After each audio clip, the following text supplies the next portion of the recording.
তবে যারা শহীদ মৃত্যুবরণ করবে তাদের সম্পর্কে আল্লাহ পাক রব্বুল আলামিন বলেন, ওয়ালা তাকুলু লিমান ইউকতালু ফি সাবিলিল্লাহি আমওয়াত বাল আহইয়াউ ওয়ালাকিন লা তাশউরুন। শহীদ মর্যাদা যাদেরকে দেওয়া হবে তাদের সম্পর্কে আল্লাহ পাক রব্বুল আলামিন বলেন যে আল্লাহর রাস্তায় যারা সংগ্রাম করে নিজেদের জীবনকে উৎসর্গ করে দিয়েছে, যারা নিজেদের জীবনকে বিলিয়ে দিয়েছে, যারা শহীদ হয়েছে, ওয়ালা তাকুলু লিমান ইউকতালু ফি সাবিলিল্লাহি আমওয়াত, যারা আল্লাহর রাস্তায় সংগ্রাম করে শহীদ হয়েছে তোমরা তাদেরকে মৃত বলো না। আল্লাহ পাক রব্বুল আলামিনের কাছে তারা জীবিত, তারা মৃত নয়।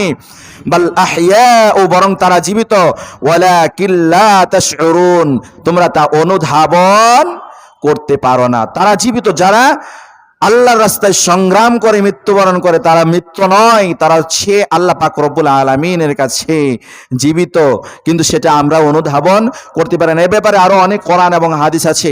তবে যারা আল্লাহর রাস্তায় জীবন দিয়ে মৃত্যুবরণ করবে আল্লাহ পাক রব্বুল আলামিন তাদেরকে এমন সুখ শান্তি দিবেন, এমন জান্নাত দিবেন। হাদিসে এসেছে, নবী সাল্লাল্লাহু আলাইহি সাল্লাম বলেছেন, আল্লাহ পাক রব্বুল আলামিন শহীদদেরকে জান্নাত দেওয়ার পরেও তারপরে জিজ্ঞাসা করবে, এই শহীদ ব্যক্তি তুমি কি আমার কাছে আরো কিছু চাও?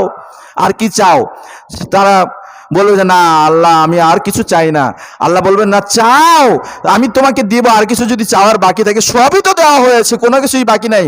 তো আল্লাহ পাক রব্বুল আলামিন যখন বারবার বলবেন তখন ওই শহীদ ব্যক্তি বলবে, আল্লাহ শহীদি মর্যাদা বা শহীদের যে কত আনন্দ, এই আনন্দটা আমি আবারও ভোগ করতে চাই। রব্বুল আলামিন তুমি আমাকে দুনিয়ায় আবার পাঠিয়ে দাও, আমি আবার মুসলিমের বিরুদ্ধে ইসলামকে প্রতিষ্ঠিত করার জন্য আবার সংগ্রাম করে আবার শহীদ হতে চাই। সুবহানাল্লাহ। তো শহীদি মর্যাদা যারা শহীদ মর্যাদা পাবে আল্লাহ পাক রব্বুল আলামিন এদেরকে জান্নাতের সর্বোচ্চ জান্নাত দান করবেন, সব সুখ শান্তি দান করবেন। তো সম্মানিত উপস্থিতি মুসল্লিন ইকরাম, যে